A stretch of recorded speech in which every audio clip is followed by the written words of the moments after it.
NCERT की reading कर रहे हैं और एनसीईआरटी की रीडिंग में हमने किंगडम फंजाई का इंट्रोडक्शन देखा है। आज हम जो है किंगडम फंजाई का जो सेल्फ रिप्रोडक्शन का ये छोटा टॉपिक है, पर ये इतना ज्यादा इम्पोर्टेंट है कि इसमें बहुत सारी लाइनें दी गई हैं।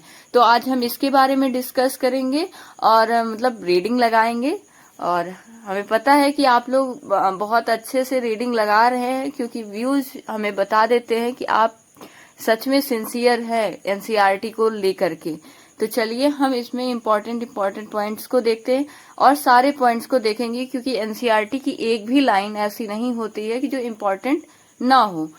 तो देखिए, हम जो है सेक्सुअल रिप्रोडक्शन जो होता है स्पोर्स के द्वारा होता है, कोनिडिया, स्पेंजियोस्पोर और जूस्पोर के द्वारा होता है।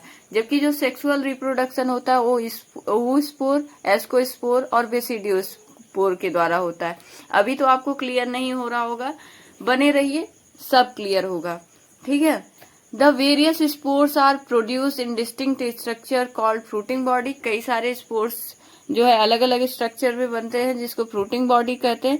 जो सेक्सुअल साइकिल्स होती है फंजाई की, वो 3 स्टेप में होती है। जैसे क्या होता है, जैसे जो ह्यूमन बींग्स होते हैं उसमें क्या होता है कि जाइगोट फॉर्मेशन होता है ना, फ्यूजन ऑफ गैमीट्स होता है, उसके बाद जाइगोट बन जाता है। सेम इसी तरह से इसमें भी होगा।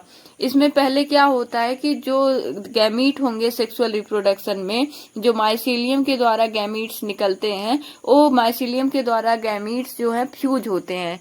चलिए हम एक बार देख लेते हैं बाहर से, फिर उसके बाद हम इसकी रीडिंग करेंगे तो हमको अच्छे से क्लियर हो जाएगा। जैसे देखिए, ये माइसीलियम है। माइसीलियम का जब माइटोसिस होता है तो गैमीट फॉर्म करता है। ठीक है। ये माइसीलियम, ये हैप्लॉइड माइसीलियम है। हमें पता है कि माइसीलियम हैप्लॉइड होता है ना। और ये दूसरा माइसीलियम है, वी हैप्लॉइड है, ये भी माइटोसिस से गैमीट फॉर्म करेगा। ये जब गैमीट ये दोनों आपस में फ्यूज करेंगे तो पहले इनका जो साइटोप्लाज्म है, यानी इनका जो प्रोटोप्लाज्म है, वो आपस में मिल जाएगा इन दोनों गैमीट का।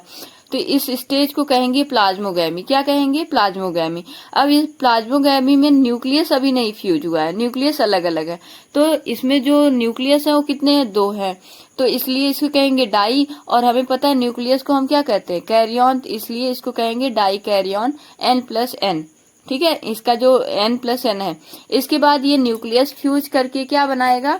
न्यूक्लियस फ्यूज हो जाएगा तो ये जाइगोट फॉर्म करेगा। और फ्यूजन ऑफ न्यूक्लियस क्या कहते हैं? कैरियोगैमी कहते हैं।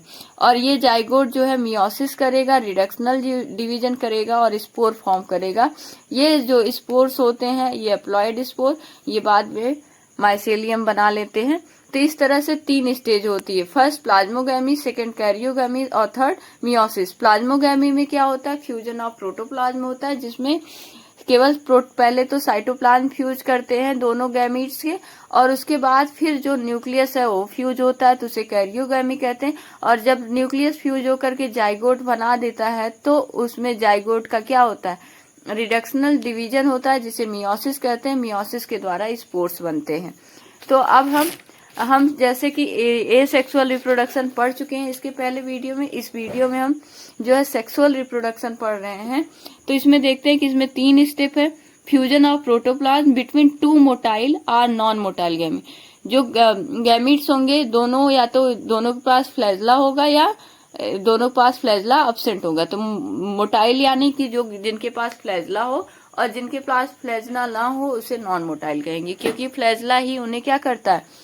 मोबिलिटी में यानी लोकोमोशन में मदद करता है। तो 2 motile and non motile gamete के प्रोटोप्लाज्म के बीच के फ्यूजन को क्या कहते हैं? प्लाज्मोगैमी। प्लाज्मोगैमी के बाद क्या होता है? Fusion of 2 nuclei, 2 nuclei fuse करते हैं, जिसे कैरियोगैमी कहते हैं।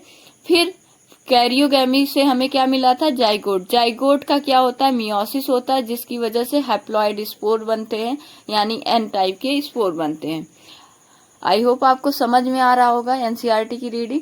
इसकी देखिए, ये जो है ये टॉपिक बहुत इंपॉर्टेंट है, इससे काफी क्वेश्चन पुट अप होते हैं, तो आप इसको बहुत केयरफुली पढ़िए। When a fungus reproduces sexually, जब फंगस जो है सेक्सुअली रिप्रोड्यूस करता है, 2 haploid hyphae of compatible mating type. अभी तक तो हम क्या कर रहे थे? माइसेलियम का जो गैमीट बन रहा था उसको क्या कर रहे थे? उससे हम जो है प्लाज्मोगैमी, कैरियोगैमी और ये करवा रहे थे। अब इसने क्या कहा है, हाइफी। हाइफी क्या होगा, दो कंपैटिबल मेटिंग टाइप की, मतलब सेम टाइप के जो हाइफी होते हैं वो जो है दोनों हाइफी एक साथ पास आएंगे, फ्यूज करेंगे और उसकी वजह से क्या बन सकता है, स्पोर्स बन सकता है।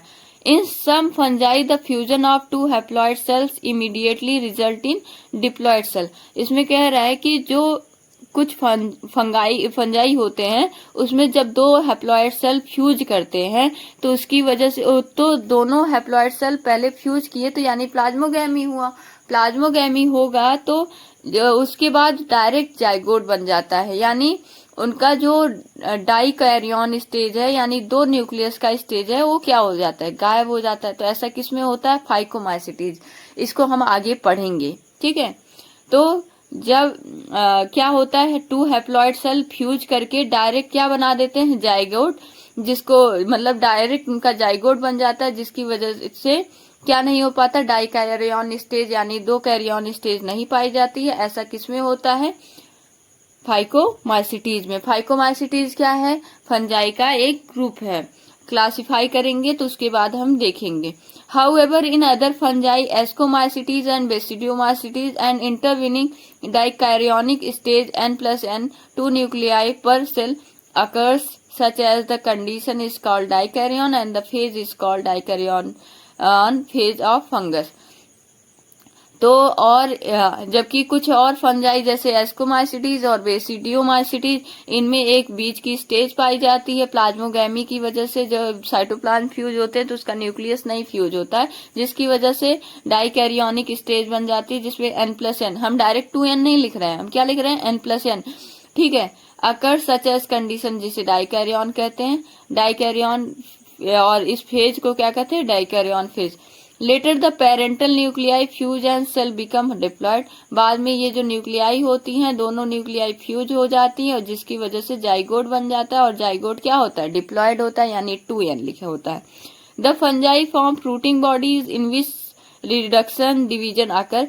कभी कभी क्या होता है, जाइगोट जो होता है फ्रूटिंग बॉडी फॉर्म कर लेता है और जिसमें मियोसिस होता है, मियोसिस यानी रिडक्शनल डिवीजन होता है, जिसकी वजह से हैप्लॉइड स्पोर बन जाते हैं, यानी 2n है तो n हो जाएगा। हमें पता है कि हम सेल साइकिल पढ़ चुके हैं ऑफलाइन क्लास में, तो हमें पता है कि सेल साइकिल में हमने पढ़ा था कि रिडक्शनल डिवीजन क्या होता है। इसमें पहले मियोसिस में क्या होता है, पहले तो रिडक्शन होता है, फिर माइटोसिस, मतलब मियोसिस दो स्टेज में होता है, मियोसिस फर्स्ट और मियोसिस सेकंड। मियोसिस फर्स्ट में क्या होता है, पहले रिडक्शन हो जाता है, और मियोसिस सेकंड में यानी वो मियोसिस सेकंड जो होता है माइटोसिस की तरह होता है। आई होप आपको समझ में आया होगा। जो भी नहीं समझ में आया वो आगे की वीडियो में समझ में आएगा, और आप हमसे मतलब कमेंट सेक्शन में आप बताते रहेंगे तो हम और ज्यादा समझाने